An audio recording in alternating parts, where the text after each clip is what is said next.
Dear friends, गृह विज्ञान के लिए आपकी बहुत रिक्वेस्ट आ रही थी। 10th क्लास का गृह विज्ञान जो यूपी बोर्ड द्वारा जारी किया गया मॉडल पेपर, इसका सॉल्यूशन देखेंगे हम इस वीडियो में। इस तरह का पैटर्न रहेगा जो आप देख रहे हैं यहाँ पर। किस हिसाब से यहाँ पे दिया गया है, इसी हिसाब का पैटर्न रहेगा। यानी कि प्रश्न संख्या 1 से 2 बहुविकल्पीय हैं। और यहाँ पर जो है इस तरह से पहले आपके एमसीक्यू आएंगे, जो एमसीक्यू आपको सॉल्व करने होंगे। फिर उसके बाद में आपके 3 और 4 जो है लघु उत्तरीय आएंगे। और फिर इसमें अधिकतम संख्या जो 25 शब्द रहेगी। इस तरह से मतलब एक क्वेश्चन आपका डिज़ाइन रहेगा। तो आप क्वेश्चन पेपर को देख लेना, वेबसाइट पे भी अवेलेबल है। चलिए स्टार्ट करते हैं पहले क्वेश्चन से। तो इसमें पूछा गया है, किस चेक में बाएं कोने पर समानांतर रेखाएं खींच दी जाती है तो उसको क्रॉस चेक बोलते हैं। ठीक है, ध्यान रखना है आपको।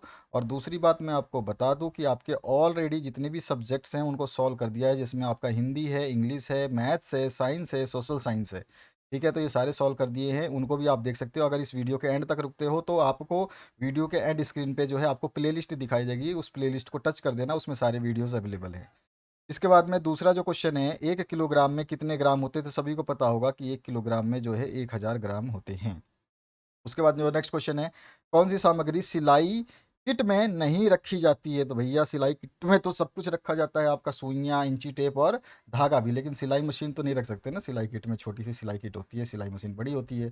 भोजन पकाने की विधि जिसमें समय की बचत होती है वह है, तो समय की बचत किस में हो सकती है? तो प्रेशर कुकर में पकाने में समय की बचत होती है। हर चीज़ जल्दी पक जाती है क्योंकि वो प्रेशर से पकती है, भाप नहीं निकलता। वृक्षारोपण आवश्यक है, किसके लिए आवश्यक है? तो ये स्वच्छ वायु के लिए, मिट्टी को कटाव को रोकने के लिए और भूमिगत जल स्तर में वृद्धि के लिए, सभी के लिए आवश्यक है।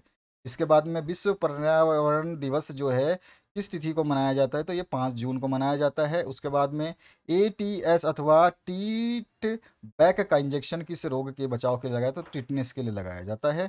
इसके बाद में संक्रमण रोग के प्रसार का माध्यम जो है, इनमें से सभी चीज़ों से संक्रमण फैलता है। वायु भी संक्रमण रोग जो है, संक्रमण रोग मतलब एक दूसरे को एक दूसरे से फैल जाना। ठीक है, जल से भी फैलता है और संपर्क से भी फैलता है। तो इसमें से सभी जो है आपके संक्रामक रोग का माध्यम है। इसके बाद में आपका जो है श्वसन तंत्र के अंगों के नाम लिखने हैं। 3 और 4 जो है लघु उत्तरीय प्रश्न रहेंगे। तो श्वसन अंगों के नाम आप लिख सकते हो, जिसमें नासा छिद्र होती है, श्वास नली होती है, फेफड़े होते हैं, डायफ्राम होते हैं, इत्यादि है। उसके अलावा जो है रिंग कुशन का प्रयोग कब करते हैं? तो रिंग कुशन का प्रयोग सेस्या घाव की दिशा में करते हैं। घाव वाले स्थान पर हवा भर करके रिंग कुशन करते हैं। इससे घाव को जो है बिस्तर पर ही बिस्तर की रगड़ जो है नहीं लगती और वो धीरे धीरे ठीक हो जाता है। इसके अलावा जो है आपका शरीर में जल का क्या कार्य है? तो जल हमारे शरीर के अन्य पोषक तत्व को अवशोषित करने में मदद करता है। उसके अलावा पसीने और मूत्र आदि से शरीर से बाहर निकलने में भी मदद करता है, पसीने को और मूत्र को। उसके अलावा शरीर के तापमान को भी नियंत्रित करता है और पूरे शरीर में ऑक्सीजन को भी पहुंचाने का काम पानी करता है। वो ब्लड भी करता है, पानी भी करता है। और पारिवारिक बजट से आप क्या समझते हो? पारिवारिक बजट में परिवार की आय को ध्यान रखते हुए समस्त नियमित एवं स्वभावित व्ययों को नियोजित रूप से लिख लिया जाता है। और इस प्रकार कहा जा सकता है कि परिवार में चलने वाली आय व्यय की प्रक्रिया को व्यवस्थित रूप में अंकित कर देने वाला प्रपत्र ही पारिवारिक बजट कहलाता है। यानी कि हम जो है इस महीने क्या खर्चा होगा, इस चीज़ों को जो है नियोजित रूप से लिख देते हैं और उसकी योजना बना लेते हैं, और जिस योजना को हम उस पत्र पे लिखते हैं वही हमारा पारिवारिक बजट हो जाता है। सिंपल। इसके बाद में है आपका वायु के माध्यम से फैलने वाले 2 रोगों के नाम।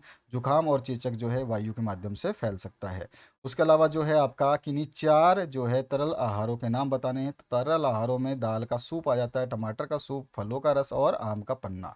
इसके अलावा जो है आपका बैंक पासबुक की उपयोगिता क्या है? तो बैंक का जो पासबुक होता है, ग्राहक और बैंकों के बीच में हुए जो भी लेन देन है उसका हिसाब किताब जो है उसमें रखा जाता है। और यह बैंक की पुस्तकों में खुले ग्राहक के खाते की प्रतिलिपि होती है। यानी कि जो बैंक में हो रहा है वो चीज़ आप इसमें देख सकते हो, आपके अकाउंट के साथ क्या हो रहा है। और इसमें बैंक में जो है धनराशि जमा करने और धनराशि निकालने तथा ब्याज आदि तिथि के साथ विवरण दिया जाता है कि कौन सी तिथि को कितना पैसा आपने जमा कराया, कौन सी तिथि को कितना निकाला, और उस पर अगर कोई ब्याज मिला है तो कौन सी तिथि को ब्याज मिला है और कितना मिला है, सब कुछ आपको पता चलता है।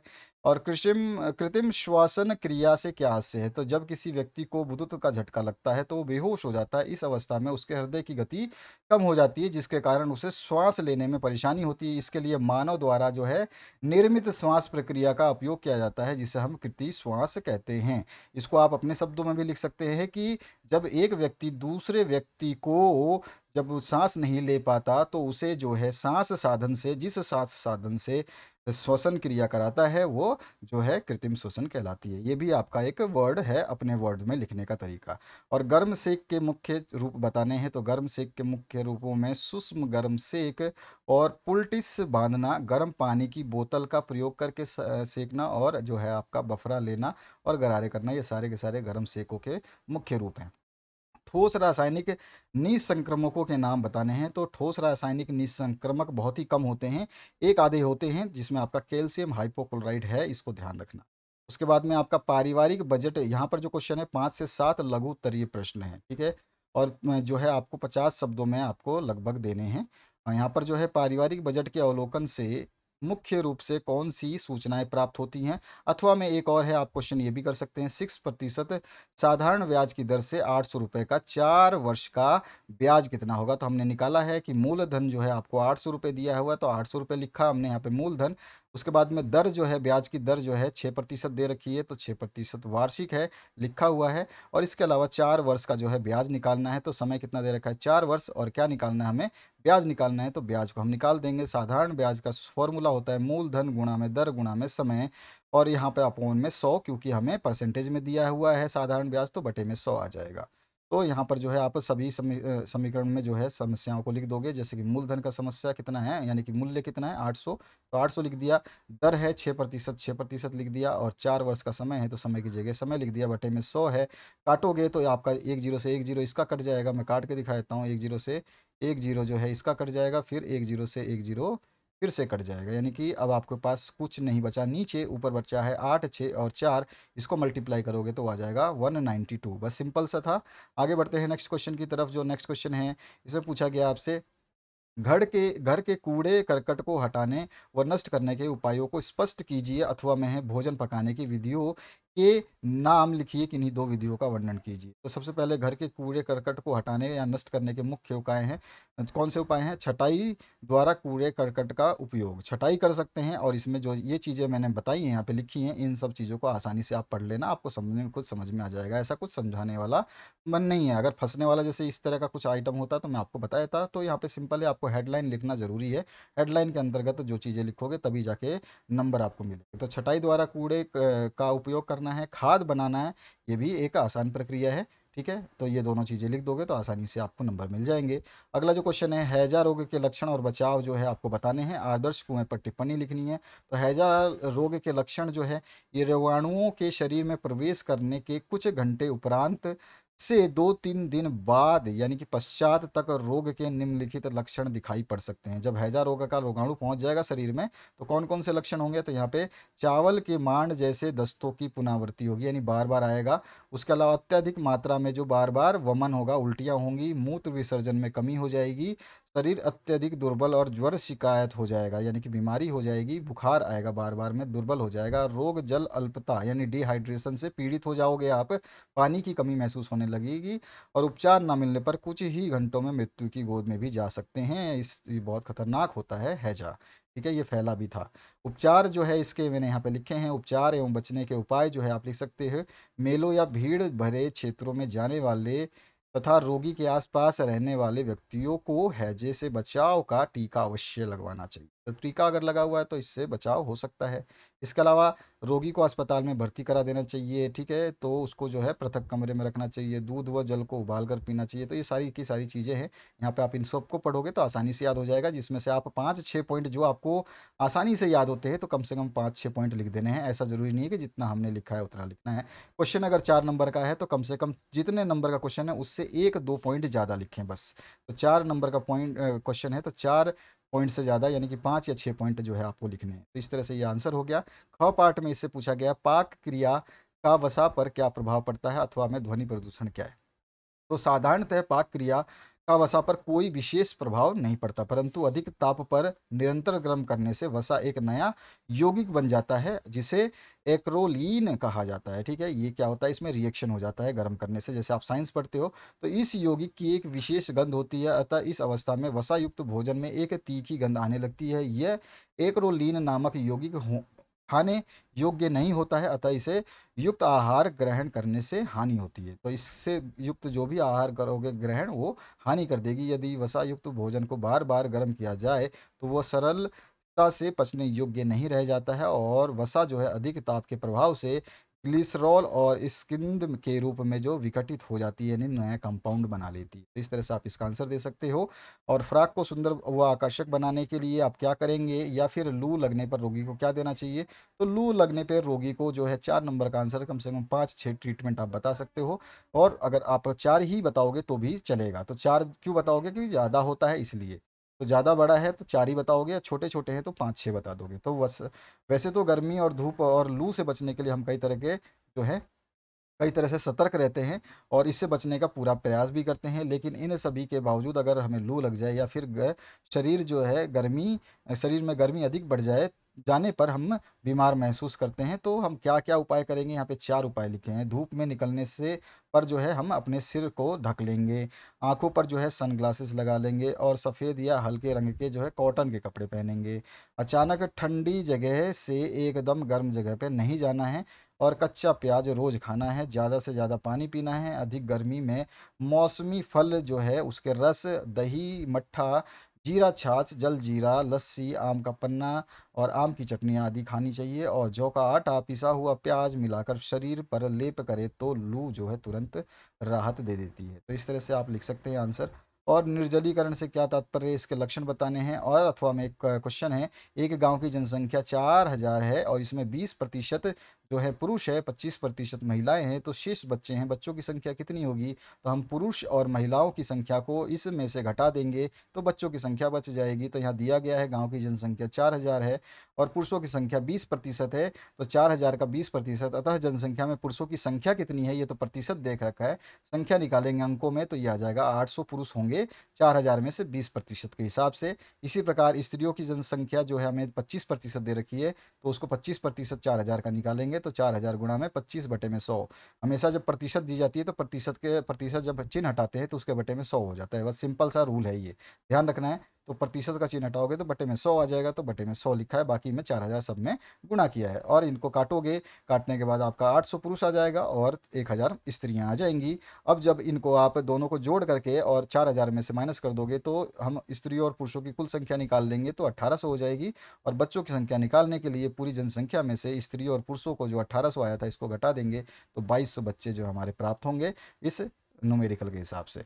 अगला निर्देश जो है 8 से 10 तक के दीर्घ उत्तरीय प्रश्न है। 8 और 9 में विकल्प दिए गए हैं और प्रत्येक प्रश्न के एक ही विकल्प का उत्तर आपको लिखना है, यानी कि इसमें से किसी एक ही विकल्प को चयन करना है। अधिकतम जो है 100 शब्द आप इसको यूज़ कर सकते हैं, और ध्यान रखना है कि इन क्वेश्चन को लिखते समय सावधानी थोड़ी सी बरतनी है। इसके अलावा आपके सारे सब्जेक्ट्स को सॉल्व कर दिया गया है, ये ध्यान रखना। लास्ट में आपको प्लेलिस्ट दिखाई देगी, उस प्लेलिस्ट पे टच करके सारे सॉल्यूशंस आप देख सकते हैं। तो यहाँ पर है, प्राकृतिक एवं कृत्रिम श्वसन से क्या समझती हैं, और कृत्रिम श्वसन की किसी एक विधि का वर्णन करिए। उसके अलावा है, एक स्वस्थ व्यक्ति व रोगी के भोजन में क्या अंतर है, रोगी व्यक्ति को भोजन देते समय आप किन किन बातों का ध्यान रखेंगे। ये बहुत नॉर्मल क्वेश्चन है। इसके बाद में ये आपका जो 8वां क्वेश्चन है, इसकी बात है, प्राकृतिक श्वसन का अर्थ क्या होता है? प्राकृतिक श्वसन क्रिया जो है मनुष्य के शरीर में सदैव प्रतिक्षण होती रहती है। यह स्वतः एक अनैच्छिक क्रिया के रूप में होती है। जैसे अनैच्छिक क्रिया वो क्रियाएं जो आप नहीं करना चाहते हो, और वो मतलब आपके ऊपर उसका नियंत्रण नहीं रहता। जैसे आपकी आंखों का झपकना, आपके सांसें लेना, या फिर भी और जो भी चीज़ें हैं, आपका हाथ हिलाना, तो ये सब चीज़ें जो है अनैच्छिक क्रियाओं में होता है। और यह स्वतः ही जो है पसलियों तथा तंतुपट की क्रिया पर निर्भर करती है। इस तरह से जो है आप प्राकृतिक श्वसन का अर्थ जो है आसानी से समझा सकते हैं। उसके बाद में कृत्रिम श्वसन क्या होता है, तो मैंने आपको पहले ही बताया था। कृत्रिम श्वसन का अर्थ जो है वो क्या होता है कि आपके फेफड़ों में वायु नहीं जाती है ताज़ा वायु आने जाने में, परेशानी होती है या बंद हो जाती है या दम घुटने की स्थिति हो जाती है, तो ऐसे में शरीर की कोशिकाओं को ऑक्सीजन की पूर्ति करने के लिए जो है हम क्या करते हैं, एक अलग से जो है क्या करते हैं, एक विधि अपनाते हैं जिसको कृत्रिम विधि बोलते हैं, और इसके द्वारा जो है स्वच्छ और ताज़ी ऑक्सीजन को जो है भर करके और हम जो है उसके चिकित्सा के रूप में या प्राथमिक उपचार के रूप में जो है रोगी को देते हैं। वही चीज़ जो है प्राथमिक आपका जो है कृत्रिम श्वसन कहलाता है। तो इसको आप इस तरह से समझा सकते हैं, यहाँ पे जो मैंने लाइनें लिखी हैं आप आसानी से समझ सकते हैं जो चीज़ मैं आपको बताना चाहता हूँ।